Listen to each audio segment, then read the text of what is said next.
All right, we're gonna get going, and as other people jump in, we'll let them do so. But thank you for joining us today for this meeting. My name is Matt Kendziera. I'm the executive director at Wisconsin Faith Voices for Justice, where we connect across faith communities and draw on the collective wisdom and courage and strength of our various faith traditions. We empower communities and individuals to work for the common good and a life of dignity for everyone. And we advocate for change so that all individuals and families can thrive socially, prosper economically, and participate fully in civil society. And we have a history of working alongside our partners to protect the rights, dignity, and well-being of LGBTQ plus individuals and communities. And as you know, in current political climate that we live in, that work now is more important than it's ever been, at least in my lifetime. And one of the challenges that I find us facing is it's difficult to figure out where to focus our energy because as so much information is coming in and we're seeing the headlines and the commentaries and social media, etc. It's really difficult to know where to put our attention because I know we all want to be a part of the solution, not a part of the problem. And so, where do we come together to focus our energies in order to make a real difference? And as many of you probably know, and maybe it's part of the reason that you're on this call, there was recently a Supreme Court decision that has brought conversion therapy back to the national conversation. I can remember maybe a decade or so ago, it felt like this is really a part of something that we're talking about constantly. Feels like it fell a little bit into the background, and now because of the Supreme Court decision and because of the current administration, we're seeing it come to the surface again. And for many people, including myself, I'll put myself right in the center of this. If you say conversion therapy, there's a very specific scenario that you have in mind. And for me, I think conversion therapy, it's a very right-winged Christian person with a child who is LGBTQ plus, and so they put them in a therapist's office with the hopes of that person changing, right? Or no longer being gay or bisexual or transgender anymore. But the truth is, and you'll hear this today from Lucas, that it's much more nuanced than that. It's in my mind, it's much more dangerous than that because if we could identify it that specifically, it would be much easier to be in this fight. But this is happening certainly in therapist's office, but sometimes it's happening in faith communities, in pastors' offices, in schools, and all over the place, really. And a lot of the attention in the United States gets focused on young people, but conversion therapy, as you'll hear from Lucas today, also happens to people in adulthood. So we are privileged to be joined by Lucas Wilson, whose perspective is both personal and professional. He's a researcher who has extensively studied conversion therapy and its impacts, and he's also a survivor of these practices. And I think his insight, I know because I've talked to him before, his insights are going to go a long way in just helping us better understand what truly it is and then what we can do to focus on it. And boy, ultimately, wouldn't it be great if sometime in our lifetime that there would be some laws against it for everyone, as Lucas says. Now, because Lucas is from Canada, and in Canada, it's not legal for anyone anywhere at all. And so if we could take on some of that, that sure would make my life seem a little lighter. Here's a little bio. It's a lot, and it's a lot of big fancy words. Lucas Wilson is a Social Sciences and Humanities Research Council postdoctorate fellow at the University of Toronto Mississauga. Am I saying that one right, Lucas? Mississauga, and was formerly the Justice, Equity, and Transformation postdoctoral fellow at the University of Calgary. He is the editor of Shame, Sex, Attraction, Survivors' Stories of Conversion Therapy and Religious Dispatches, his public-facing writing has appeared in The Advocate, Queerty, LGBTQ Nation, and Religious Dispatches, among other venues. He is currently working on two new edited collections, Don't Ask, Tell All, Stories of Christian Colleges, Anti-Queer Regimes, and Queer and Trembling Stories of LGBTQ plus Religious Trauma. Before we have Lucas take over, a few notes about our meeting together. Again, we're small and mighty tonight, but please, we'll let Lucas take the stage here. And if you have any questions that you want to ask, we'd ask that you hold them to the end or just put them in the chat. Either way is acceptable. And then Lucas will leave some time at the end of the meeting to answer any questions that you have. And with that being said, please help me welcome Dr. Lucas Wilson. Thank you so much, Matt. It is an absolute pleasure to be joining everyone virtually tonight.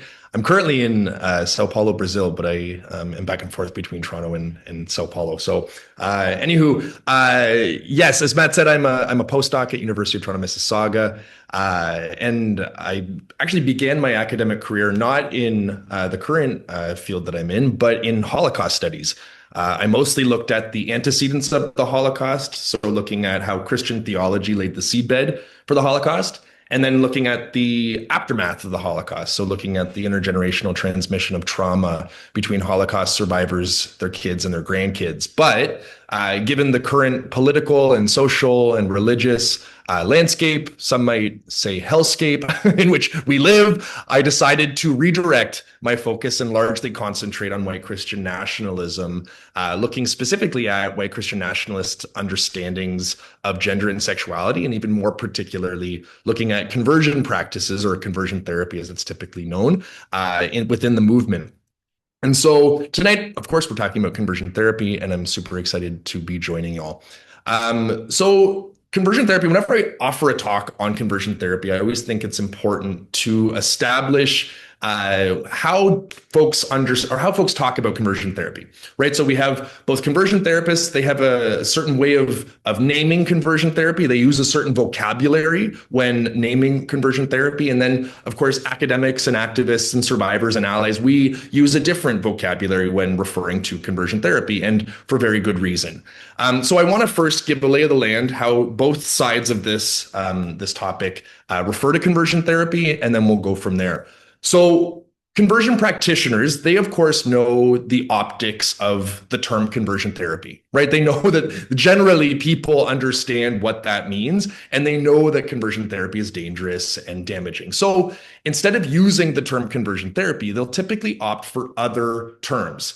For a while, the terms like reparative therapy and change therapy were used quite commonly, but these terms now also are quite recognizable, right? The general population knows that reparative therapy is synonymous with conversion therapy. So these two terms also have fallen out of vogue, at least with conversion practitioners. So instead of using these terms, again, they choose other vocabularies to draw upon. And if we're talking in the clinical or counseling context, the terms that they're typically going to use instead of using the term conversion therapy or reparative therapy or change therapy include reintegrative therapy, reorientation therapy, desistance therapy, and gender exploration therapy. And these are terms that have this air of credibility, right? Like they sound real, they sound like actual forms of therapy. However, the moment you do the quickest Google search, you'll realize that these are conversion therapy, but by another name. Now, that's the language that's used within counseling or clinical contexts. But the problem is that the vast majority of conversion practices do not happen in clinical or counseling contexts. Instead, conversion practices happen disproportionately within high control religious spaces, particularly high control Christian spaces. And so the language shifts when we're in these contexts. And so the three terms that you're typically going to hear within religious spaces, particularly high control Christian spaces, include one of the following terms. These include biblical counseling, biblical worldview counseling, or pastoral counseling in conjunction with gender or sexuality, right? Not every time that you hear pastoral counseling or biblical counseling, does that mean that the folks are practicing conversion therapy? By no means, and that's not my argument. But when you see the terms pastoral counseling, biblical worldview counseling in relationship to gender or sexuality, 9 times out of 10, if not 10 times out of 10, we're talking about conversion therapy, right? These are organizations that, if you see on a church website or a ministry's website and it says something along the lines that, this ministry is, in place in order to help people find wholeness and holiness in terms of their gender or sexuality, and folks can come and, receive pastoral counseling. Again, we're talking about conversion therapy. So these are some of the dog whistles that if anyone is interested in looking at different websites or see they have different literature that's sent to them from different some organizations and they see any of this language, again, these are dog whistles for conversion therapy. Now, that's the language that practitioners use, right? Conversion practitioners or conversion therapists. The language that academics and survivors and researchers and activists and allies use is, again, quite different. The typical term that we will use is conversion therapy. And that is because it's the most legible term out there, right? Most people, when they, again, hear this term, they know what this is. So we use conversion therapy. But some people don't necessarily feel comfortable using this term, right? The term conversion has a lot of baggage. And so they won't, necessarily employ this term. Instead, they might refer to this as SOGIES. And this is a term that stands for sexual orientation and gender identity and expression change efforts, which is, of course, quite a mouthful. And so instead of saying that full term, we will opt for SOGIES or just change efforts. Other folks will use terms like conversion efforts or conversion practices in addition to conversion therapy. And I use all of these terms, honestly, interchangeably. I don't really have any preference, and it's really up to you what you feel most comfortable with using. And so this is, again, just to give the lay of the land that, I think it's always important to offer a vocabulary before we jump into things. What's also important, I think, is offering a definition. And again, I think most folks in here know what conversion therapy is, but just to make sure we're on the same page, a very quick definition of conversion therapy is anything, any practices or efforts that try to change an individual's sexual orientation, gender identity, and/or gender expression. Right? These are efforts to repair or to reduce or to suppress individuals' non-normative genders and/or sexualities, to change people from who they are into who they're not in terms of gender and/or sexuality. And all conversion practices, all conversion therapy is undergirded by what a lot of folks refer to, who research this topic, refer to as conversion ideology. And conversion ideology really are just pejorative beliefs and teachings that frame queerness as incomplete, as broken, as sick, as sinful, as degenerate, as insert your negative descriptor here, right? It's anything that sees queerness as a problem to be fixed or an ailment to be cured, right? This is really what we're talking about when we're talking about conversion ideology. Now, conversion ideology argues that there are one or many causes for queerness, right? That queer folks become queer because of certain sources or roots or traumatic moments. And so some of these sources include, according to conversion practitioners, damaged or inadequate relationships with parents. And this is very much a pseudo-Freudian approach to human sexuality, right? Where it's, a damaged or inadequate relationship with mom or dad, or maybe even siblings that causes a person to become queer. And this is also, there's also the belief that damaged or inadequate relationships with other folks, including, figures of authority, can cause an individual to become queer. There's also the belief that negative experiences with the quote unquote opposite sex can cause an individual to become queer, right? So a guy is asking a gal out, she says no, and then he asks another gal out, and she says no, and then he asks another gal out, and she says no, and he's like, well, plan B, let's go find, men. This is, it's crazy as it sounds, right? But this is truly how, in some cases, they talk about this, that this is potentially a cause for queerness. There's also the belief that pornography can cause folks to become queer. That it rouses certain, curiosity or interest in the quote unquote same sex, and therefore, or from there, they become queer. There's also the belief that negative spiritual influences, i.e. demonic possession, can cause folks to become queer. And then also the belief that there's predatory members of the quote unquote same sex. Right. So little Sally's in gym class and she has a lesbian gym teacher who, preys upon her, and boom, Sally's becomes a lesbian. This is how these folks understand queerness, or the causes or the sources for queerness.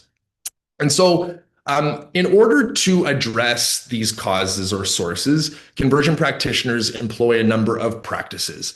And perhaps the most common practice that we see today really is talk therapy counseling. Right. So again, very much employing Freud in service of their efforts, though they don't really understand Freud very well, which is kind of hilarious, but that's a side note.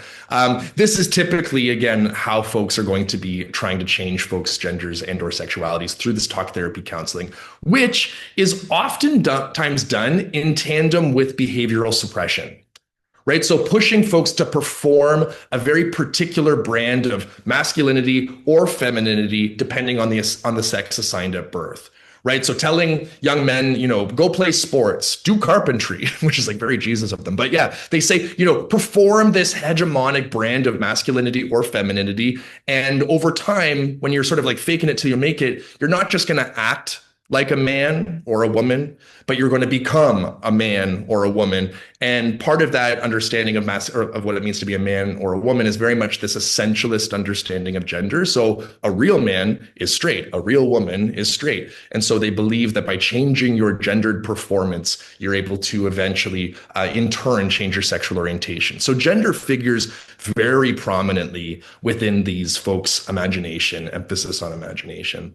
In addition to talk therapy and behavioral suppression, there are a number of other practices, right? Folks oftentimes think of aversion therapy. That's typically how people sort of imagine conversion therapy to happen, which I should say is a practice that is still employed.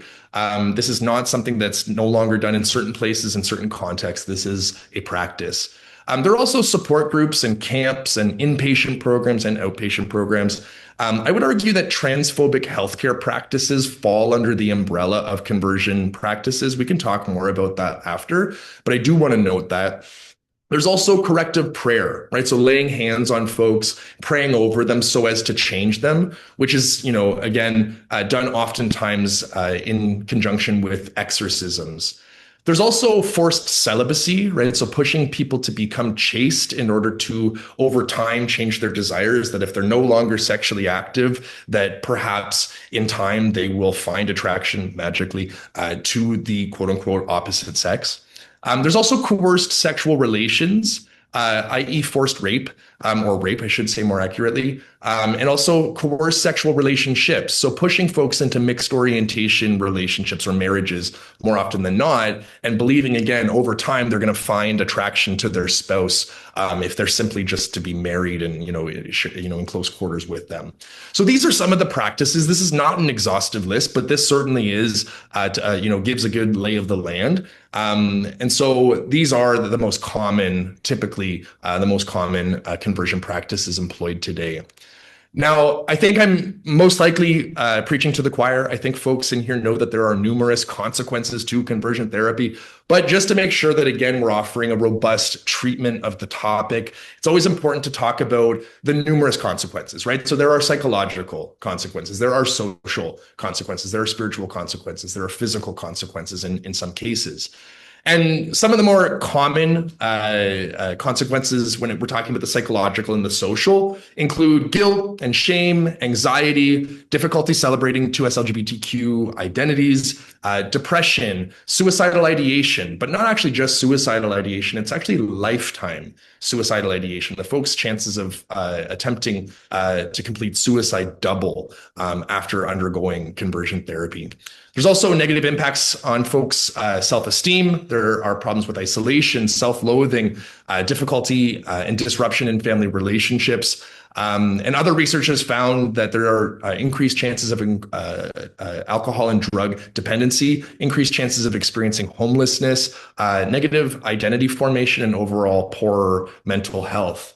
And these are, again, some of the psychological and social consequences, again, not an exhaustive list. But I think, and I hear we're talking in the context of a faith with a faith-based organization. And I think it's always important to talk about the spiritual consequences.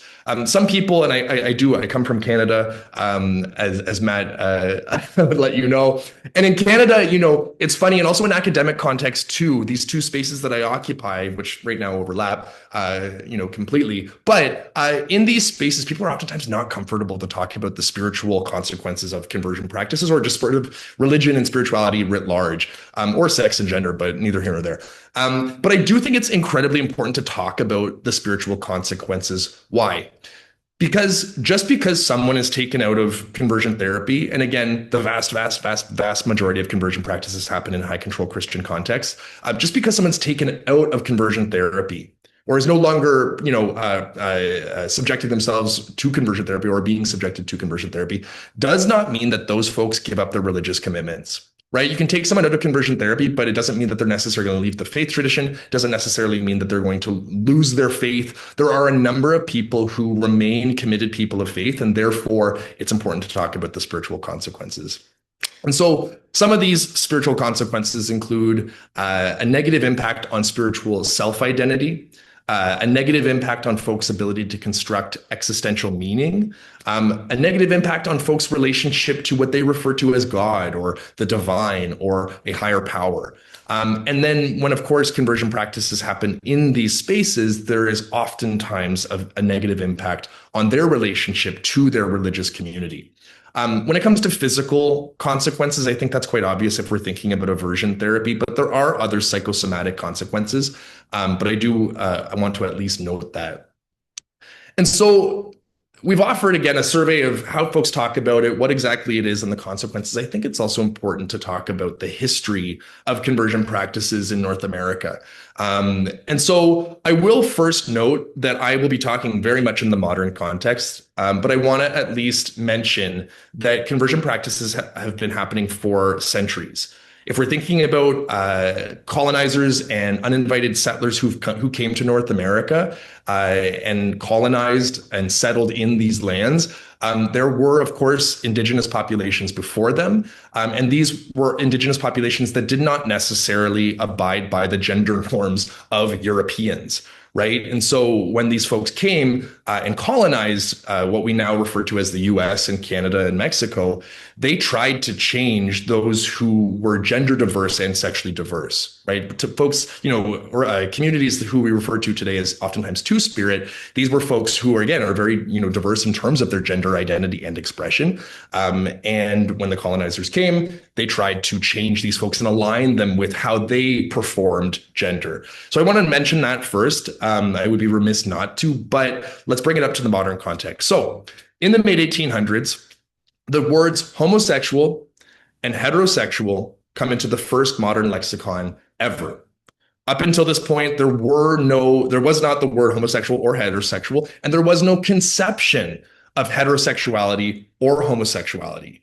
Sexuality was understood in terms of actions, not identity, which is to say, we can think of, sodomy as an action, buggery, whatever, the very amorphous term that was used in British law typically, right? These were actions, and these were, of course, associated with sexuality.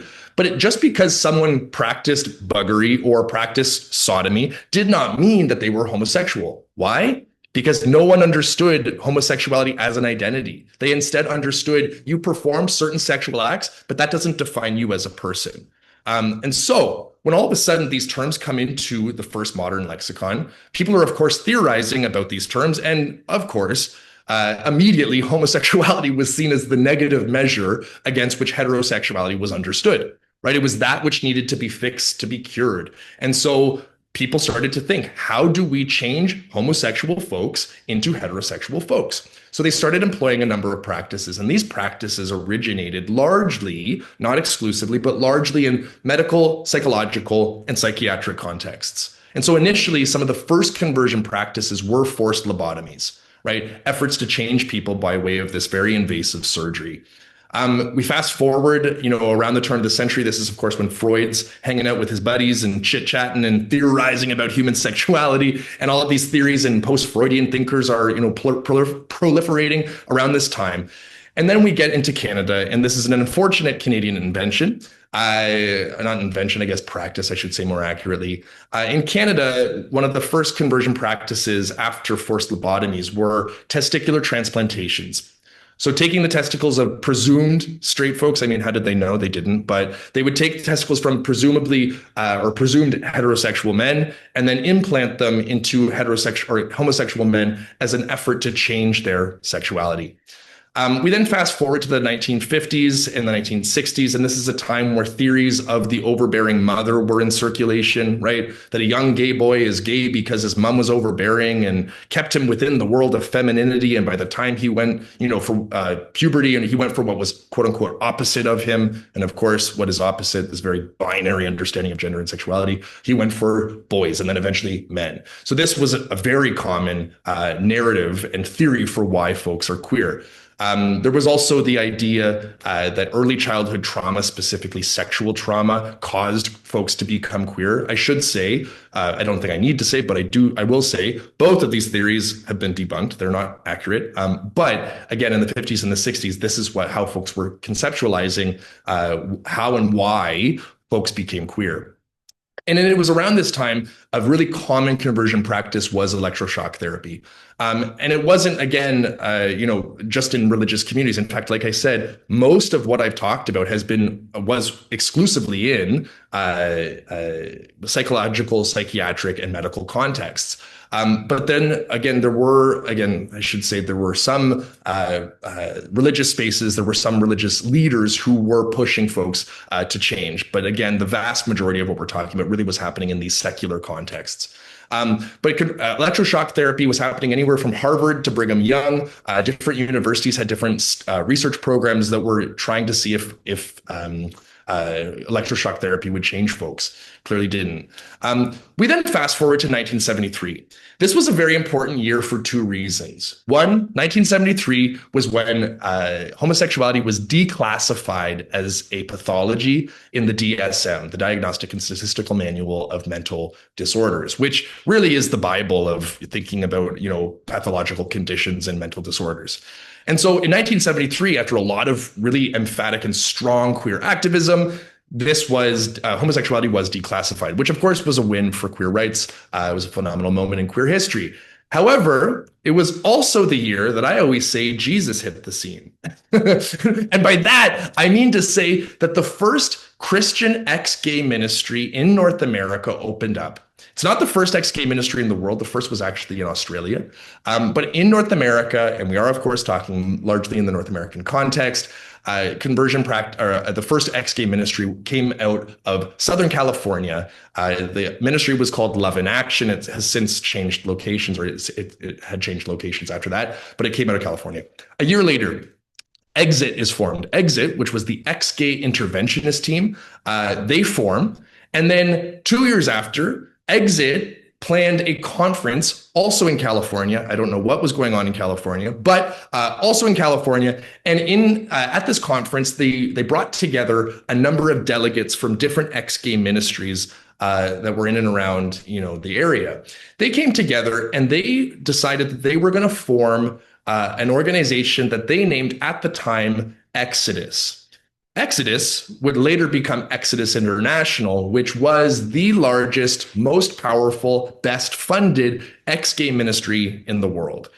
And these different organizations, whether it be Love in Action, Exit, Exodus, and others, they were really at the time drawing upon theological explanations for homosexuality and arguing for theological treatments of homosexuality to change people. And so they argued that the reason why folks were queer was because of sin, and the way to help people overcome their homosexuality was through various spiritual practices, right? So thinking about fasting, reading scripture, prayer, believing that Jesus can change you by way of faith. These were, again, largely the practices that were employed. They were theological or religious in nature. However, by the end of the 70s, what we start to see is that these different organizations start to incorporate, what's the nicest way to put this, bunk science, bunk psychology into their practices. Right. And so what happened was there were a number of ex-gay researchers, and I use the term researcher very loosely. These were folks who had PhDs and were Christians and were marrying theology and psychology. And they were joining forces with these ex-gay ministries. And these two groups, the researchers and the ex-gay ministries, joined forces. What the ex-gay ministries received, what they were afforded through this relationship was a perceived sense of legitimacy. Right? They were like, look over here, what we've been saying in terms of changing folks through the power of Jesus. It's true. See, we have these PhDs who are saying this. They've written these different texts, and we have, again, a perceived legitimacy in their own estimation. But nonetheless, that's how they understood it. They said we have credibility. What the ex-gay researchers were gaining from these ministries was money, right? All of a sudden, they had people who were buying their books and their tapes and inviting them to conferences, inviting them to their churches. And so these two groups joined the symbiotic or formed the symbiotic relationship that snowballed in the 80s and into the 90s, which really was the height of the ex-gay movement. But what we started to see at the end of the 90s and into the 2000s was a number of the leaders of the really prominent ex-gay ministries and the not so prominent ex-gay ministries fall from grace, right? So we can think of John Polk, who was photographed in a Washington, D.C. gay bar by Wayne Besson, who then published the photo the next day. Of course, when that photo came out, his credibility was shot, and not too long after, left the movement. We also saw folks, who were in places like meth-fueled orgies and motel rooms, a casual Tuesday. But again, when this is happening, of course, this is a big sort of blow to your credibility. And so these leaders, some of them on their way out, actually acknowledged that not only were they never changed, but they never saw anyone change in terms of gender or sexuality. And of course, one would think today, looking back in hindsight, that, that would have been the end of the ex-gay movement. It wasn't, unfortunately. What we saw was that up until this point, a lot of these groups were really public facing in how they advertised their services. So they weren't just, in churches and, at Christian summer camps or whatever, advertising. I mean, they were, but that was not the only place. They were also advertising on billboards, on magazine covers, in newspapers, in the classifieds, and in different articles. They were very public facing. But once again, this PR sort of crisis emerged where their leaders were, again, leaving the movement and admitting that nothing changed. I mean, in newsflash, we all knew, but nonetheless, they stopped advertising outside of their communities and really focused their energy within. So they started to, or they continued really just to focus on advertising within their church networks and their high control Christian networks. And so these organizations continued throughout the 2000s. Exodus continued all the way up until 2013. This was a bombshell moment, right? The flagship ex-gay ministry, the most important, most powerful, and at the time, really most vocal ex-gay ministry closed up shop. And as they were closing up shop, the then president, Alan Chambers, who has recently surfaced in the media, we can talk more about that. It's horrible, but also, again, are we surprised? This man on his way out apologized for not just the fact that no one had changed. Well, it was a little bit sort of like slippery on that, but he apologized for the damage that had been done. Right. And that was, again, you would only expect that this would, blow the credibility of these organizations, but it didn't, because a number of organizations splintered off from Exodus. And of course, there were others that weren't necessarily affiliated per se. And these organizations persist, a number of them, until today. Today, perhaps the best known and most public facing, that is an organization that still does advertise outside of its community, is the Changed movement coming out of Redding, California. Again, California, I don't know what's up, but and it's this organization that they are quite active on social media. You can see them on Instagram. They have a number of followers. Their website is quite active. They deny that they are an ex-gay ministry and that they practice conversion therapy. They say we're against conversion therapy and then nonetheless definitionally practice conversion therapy. It's a little confusing. The mental and rhetorical gymnastics that these organizations perform are Herculean, to say the least. And so this really is, at this point, the most public-facing organization. So if you are interested in any of these organizations that are around today to see what they're up to, that's perhaps the best one to find out more. And so conversion practices, I'll only offer the statistics that are in the US, because I'm assuming the vast majority of folks here are situated in the US. We have numbers for how many folks we estimate to have undergone conversion practices. The most recent and most robust study is coming out of the Williams Institute out of UCLA.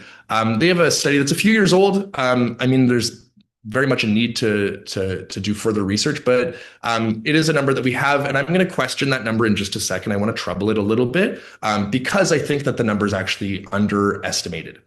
But the number that they provide is about 700,000 adults in the US, according to this study, have undergone conversion practices. That's about 7% of LGBTQ communities.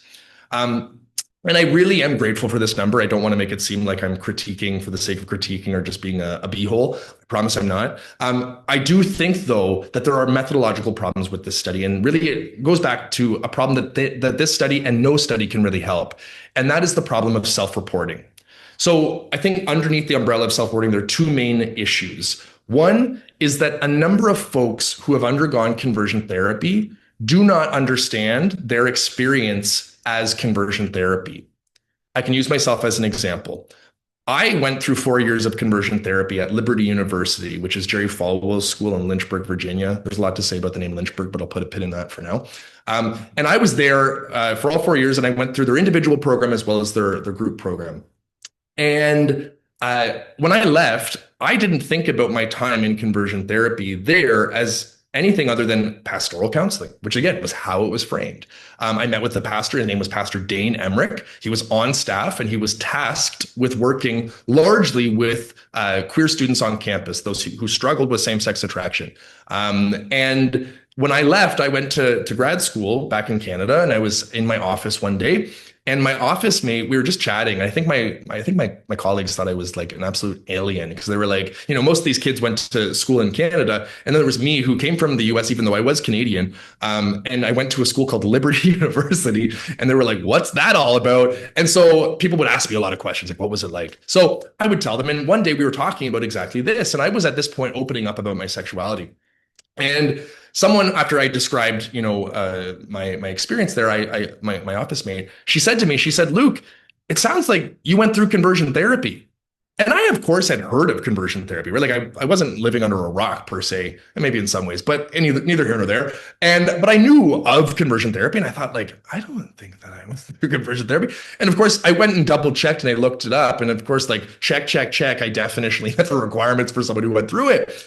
And the reason why I tell you this story is that I didn't understand my experience as conversion therapy. And so when folks are putting out questionnaires or surveys and they're asking people to report, did you undergo conversion therapy? There are going to be so many people who are not going to answer yes on that question. Why? Because they don't understand their experience as conversion therapy. So I think that, again, raising awareness and really understanding the variety of experiences that fall under the umbrella of conversion therapy is super important for studies like this specifically. And so that's the first issue with self-reporting. The other issue, I think, when it comes to self-reporting is that, again, the vast majority of conversion practices are happening in high control Christian spaces.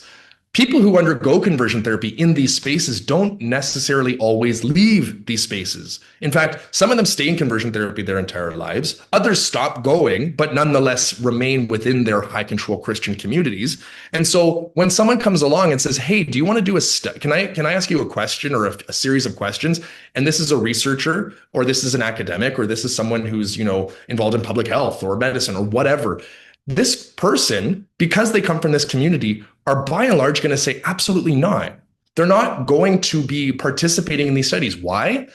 These are very insular communities, right? These are communities that distrust research, that distrust the academy, the godless academy, right? They distrust, we can think back to when, masks were considered a political issue and not a public health, solution to what was happening. We can think about where a number of these anti-vaxxers coming from, these high control Christian spaces, right? So these are people who are incredibly skeptical of research, of evidence-based findings, of academics, and again, questionnaires, particularly when they have to do with LGBTQ communities, right? And so these are folks who are not going to participate in these surveys. They're not going to, answer these questionnaires. So when we have the number of 700,000, again, super thankful for this number. But I do think, and again, there's nothing that this study can do or any study can do, but I do think that the number is probably significantly higher because those who have undergone conversion therapy or are still undergoing conversion therapy, a big percentage of these folks are never going to be surveyed and they're never going to respond to these questionnaires. Therefore, our numbers, I think, are underestimated. But again, what can we do? Not much, but I do want to at least note that. Of course, in the US, about half the states there are statewide bans And also there are different municipalities and states where there is not a statewide ban that have banned conversion practices. There, of course, like Matt said, there was a Supreme Court case coming out of the state of Colorado that challenged the state ban. We can talk more about that after. There's a lot of misinformation about that Supreme Court case, and in some cases, I would argue disinformation about that Supreme Court case. But we can absolutely chat about that after during the Q&A. And so this is again to get the lay of the land for how many folks in the US have undergone conversion therapy. Now, whenever I end my talks on conversion therapy, I always want to bring up the work of two really cool sociologists coming out of James Madison University, Christine Robinson and Sue Spivey. They write a lot of phenomenal work on conversion therapy, and most, if not all, of their articles are actually publicly accessible. They're not behind a paywall that a university puts in place, which is crazy, but neither here nor there. Instead, they make their work publicly accessible. So if you do want to find it, it is available online. I will also say that if you're not able to find it, email me and I'll send you the articles, because again, they're not behind a paywall. And so there's that. But these two argue in one of their articles that's entitled Genocidal Intentions, and most of their work, I should say, is about conversion therapy. In the article that they write in the article that's titled Genocidal Intentions, Spivey and Robinson argue that conversion practitioners are motivated by genocidal intentions. And I think at first blush, or when we first hear this, we think like, okay, like chill. Like that seems a little dramatic. That seems a little over the top. However, when we do a very quick, just sort of like we think about what they're arguing, I think it makes a lot of sense. And I do stand by and support the research of these two sociologists. If we're thinking about conversion practitioners, and again, that's what most of their career centers around, we're talking about people who desire the complete erasure of queer communities. If these folks could have their way, queer folks would not exist, right? There would be no queer representation. There would be no queer culture. There would be no queer community. There'd be no queer vitality. There would be no queers. There would be no queerness, right? These are folks who want the complete and total erasure or demise, is another way of putting it, of these communities. I'm not saying, nor are Robinson or Spivey saying, that these folks are practicing genocide. They're not. I mean, they're terrible at their jobs, right? Conversion practitioners are awful at their jobs. They've never once changed anyone. So, the success rate's very low, i.e. zero. However, that doesn't take away from the fact that they're motivated to erase entire groups of people. And on top of that, that the consequences of conversion practices are, of course, very real. So that's why this matters. And that's why we need to talk about it. There are not necessarily conversion practitioners out there saying, like, calling for the death of queers. I mean, there are some, but it's really not common. But they are seeking the complete and total erasure of us.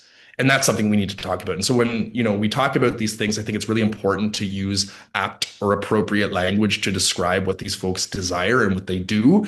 And I think in this case, genocidal intentions, this certainly does map onto what these folks are motivated by.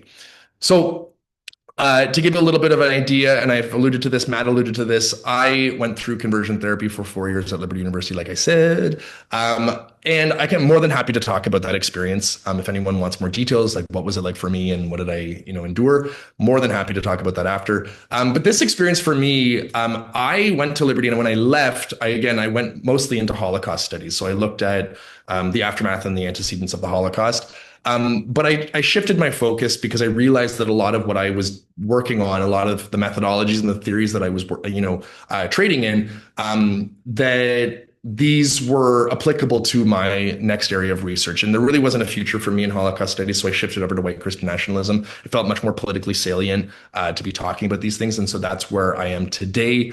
That's the work that I do. I have an anthology coming out next year. My first anthology came out last year, Shame, Sex, Attraction, Survivor Stories of Conversion Therapy. The next one, like Matt said, it's about LGBTQ student experiences at Christian colleges, universities, seminaries, and divinity schools. And the one after that is about LGBTQ religious trauma. So this is the work that I do. This is who I am. This is how I came to the topic.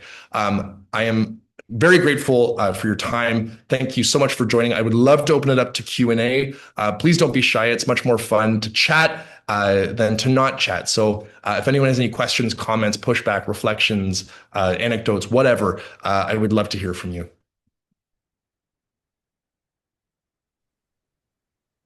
Hi, Lucas. I have a question. Just to give you context, I'm in Madison, Wisconsin. I went through conversion therapy as well. My husband's a professor of gender and sexuality at the university. I'm a pastor, so I have a lot of thoughts. But I wanted to ask you a question. So my experience of conversion therapy was that it was often driven by like big names, right? You get Frank Worthen, Alan Chambers, Nicolosi, all of whom I've met and I knew. Would you say that this new iteration of reparative therapy, conversion therapy, is driven in a charismatic way, like how I recall it? Or do you say that in the current iteration, it's like more in a smaller faith community, it's driven by other ways? It just strikes me that I remember when it was for me in my setting, is very charismatically driven. Like, look at these big name ex-gay people.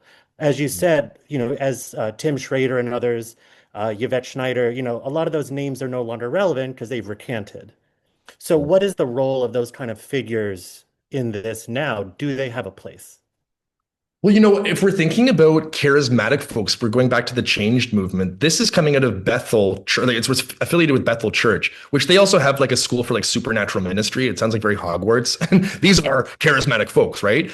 And so that's perhaps the largest and most powerful ex-gay ministry today.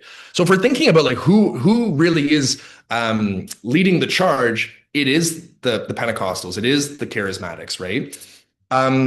But the problem is that there is such a range of conversion practices.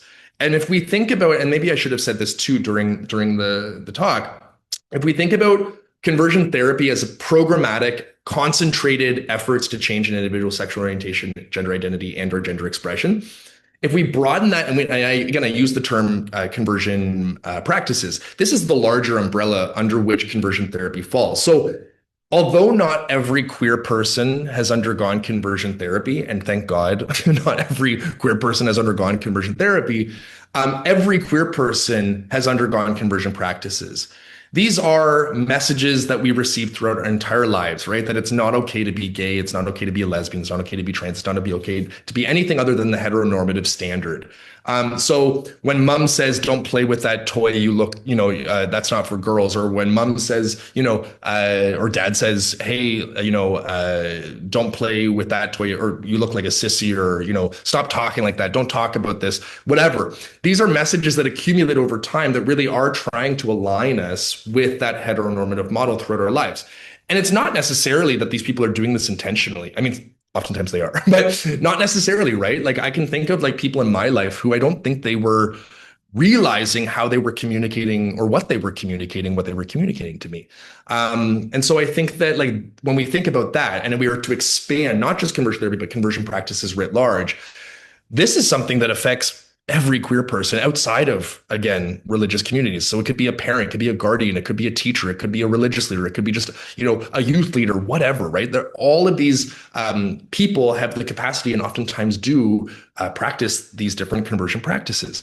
So I think that if we think about it in that sense, then it's not, limited to just the charismatics. And if we're thinking in high control Christian context, we can push aside the charismatics, we can push aside the Pentecostals and focus just on, the evangelicals who don't believe in speaking in tongues, or, don't necessarily have the same beliefs per se, white Christian fundamentalists, white Christian nationalists writ large, within these other conservative strains of Christianity that do not, that aren't Pentecostal or charismatic. I think that these are also groups that you see conversion practices happening in. But, I think about a lot of like who's leading the charge these days, like Paula White and all these, locos. These folks are coming from these very, again, charismatic traditions. It doesn't mean that those are the only people who are, but I do think that these are, to your point, I think perhaps maybe you're suggesting that they're the ones leading the charge, and I think that's fair in saying.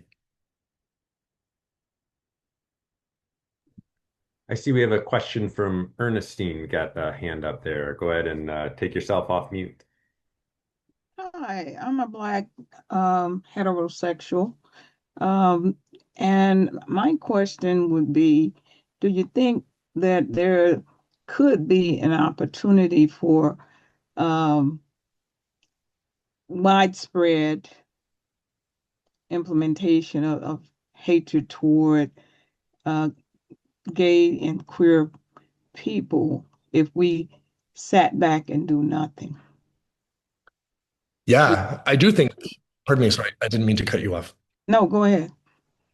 No, I mean, this is how hatred thrives, right? If we're talking about racism and no one does anything and it's just normalized because that's just what people do, then that's going to thrive. If we're talking about sexism and people don't challenge it or speak up against sexism, this is how sexism thrives, right? If we think about homophobia or transphobia, if we're not speaking up, if we're not in solidarity with each other, and I think we need to be in solidarity with each other, then we are allowing, these folks to go unchecked and to continue doing the work that they're doing.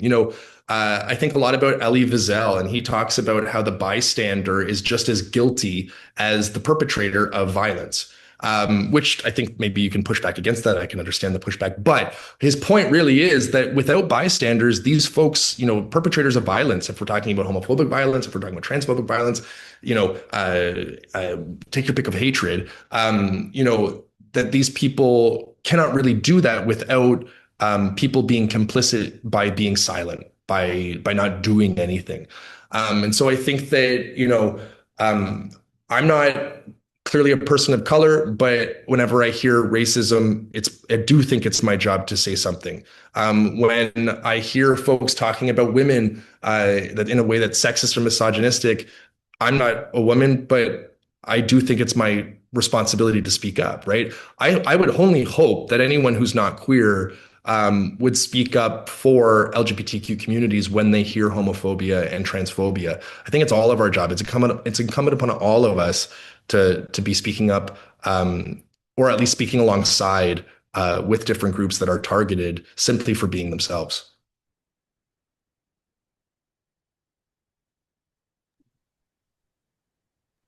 Thank you.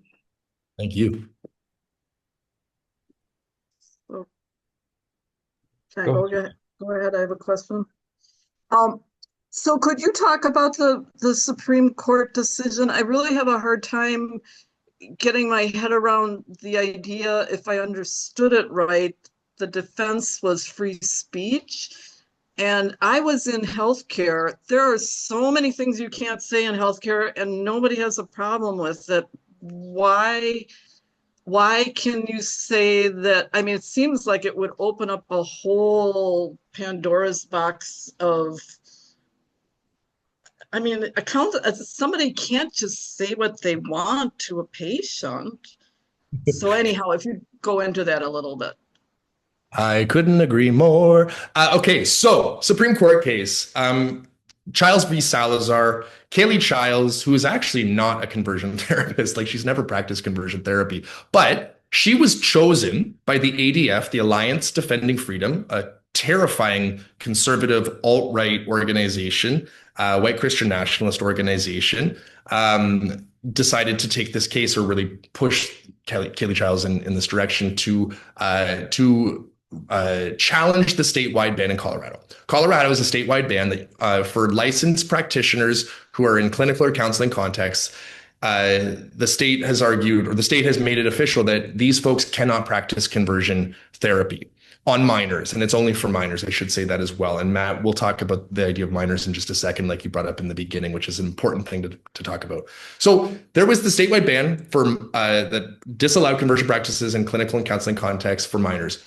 Kaylee Chiles challenges the statewide ban, says, in the name of free speech, I should be able to practice conversion therapy.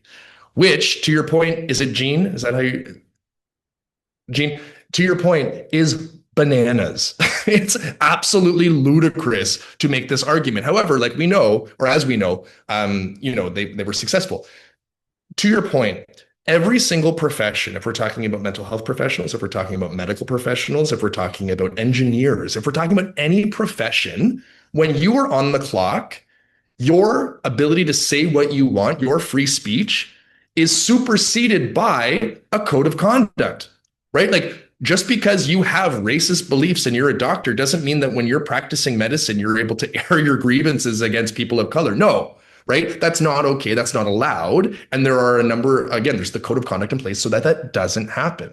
However, I do think that in this case, we're talking about what I always refer to as a respectable hatred, which homophobia and transphobia to this day are very much respectable hatreds, where people can say, well, it's just what I believe, or that's just what they believe. Shouldn't they be allowed to discriminate based on, the fact that they're queer? And I think that today that's still a legitimate quote unquote reason for why people can discriminate against queers and trans folks or gender diverse folks, because I think it's still considered like just people's beliefs, which, it just goes to show you how much queer folks are devalued in this sense.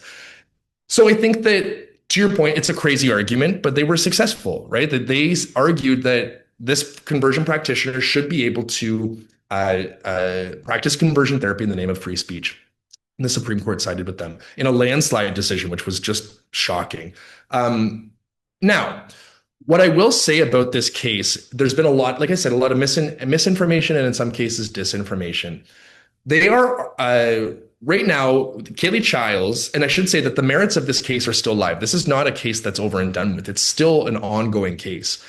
Kaylee Chiles challenged the statewide ban in what's called an as-applied challenge. There are two different challenges that she could have made: an as-applied challenge or a facial challenge. An as-applied challenge means that she was challenging the ban, the law, and if she were to be successful, which she was, that whatever ban or law that she was challenging, she would be able to practice conversion therapy, and only she would be able to practice conversion therapy. It's as applied to Kaylee Chiles, versus a facial challenge would be that if she had been successful in pursuing a facial challenge to the law, that would mean that anyone who is a licensed practitioner would be able to practice conversion therapy. So people keep saying, and you see it in headlines and also in queer media outlets, that the nation or the statewide ban has been struck down. It hasn't. There's only one person in the state of Colorado who can practice conversion therapy. That's Kaylee Chiles. Also, people have said that the nation, all of the states that have implemented statewide bans, that those bans have also been struck down. They haven't. Like, what happens in Colorado does not apply to New York or wherever else, right? And so, yes, it was a Supreme Court case, but this was an as-applied challenge. So the only difference between before and after this case was decided was that Kaylee Chiles now can practice conversion therapy as a licensed practitioner in the state of Colorado on minors.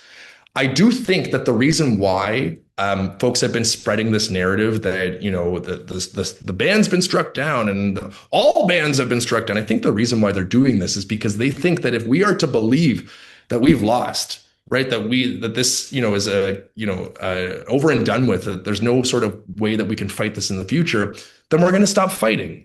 But like I said, this is a case that the merits are still live.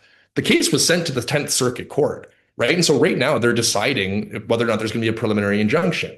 From there, we'll figure out what comes next. But right now, nothing has really changed other than Kaylee Chiles can practice conversion therapy. Of course, there has been legislation proposed in other states since this challenge has been, the Supreme Court case was decided. And of course, this is a symbolic victory for conversion practitioners and the religious right more broadly. But in practice, in actuality, very little has changed. Again, I'm not trying to say that, there's no consequences. There absolutely could be and already are. But in the grand scheme of things, it's actually not this like doomsday moment like a lot of people have made it out to be. It, of course, sucks. It's ridiculous. And again, to your point, the fact that they pursued this case in the name of free speech is bonkers. But I think that we'll be able to sort of regroup and go from there. So it's not, the situation that a lot of folks have made it out to be. There's a question in the chat, Lucas. Is there also a counseling practice that tries to convince the trans patients that they have been abused by family members without clear proof? Yeah, Charles, you know what? I mean, it's just, these are not creative folks, right? Conversion practitioners are not creative folks. They draw upon the same fictions that they've been drawing upon for decades, right? We're thinking back to the 80s and also the 70s, but really the 80s when a lot of this really ridiculous science, quote unquote, was introduced. We get fast forward to the 90s. This is when Joseph Nicolosi brings in the idea of reparative therapy. All of really what they're trading and all of the conversations and the theories that they have, they're just recycled and repurposed, and they're saying the same BS that they've been saying for years. And so I do think that there is much more of a concentration and focus on gender diverse folks, including trans folks. I think this is something that's perhaps, that's in line with the greater cultural trend. When in 2015, when the US legalized same-sex marriage, the focus shifted away from sexual minorities and really concentrated on gender minorities. And we've seen this unbelievable uptick in anti-trans legislation and, public policy. And so I think now, not to say that they don't try to change sexual minorities, they absolutely do. But what we do see is that there's this really significant increase in anti-trans healthcare practices and pushes against doctors being able to practice medicine in a way that is life-giving and life-affirming. And so the theories that they're using, right, this idea of early childhood trauma or the overbearing mother or an absentee or emotionally distant father, whatever, all of it's just, again, recycled, repurposed for the same goal, which is to create a cis-het, country that privileges, well, very particular people. Well, with that said, it's after 7 o'clock, and we appreciate everybody's time, and we certainly appreciate Dr. Wilson for joining us today. It's such a great time and so informative, so much to think about. Do want to let everybody know that we will be sharing the recording of this with you. You are welcome to share that within your own context and your own community. We actually encourage you to do that and use it as a resource, and we will also keep the recording up on our website, which is www.wifaithvoices.org, and it will be on there as a resource for the foreseeable future. I'll also include information on how to stay connected with Lucas Wilson in case you have any direct connections or direct questions for him. And of course, we'll include on that email ways to get a copy of the materials that Lucas has put together. So thank you all for joining. Thank you, Dr. Lucas, for being here, and I hope you all have a wonderful evening. Thank you all.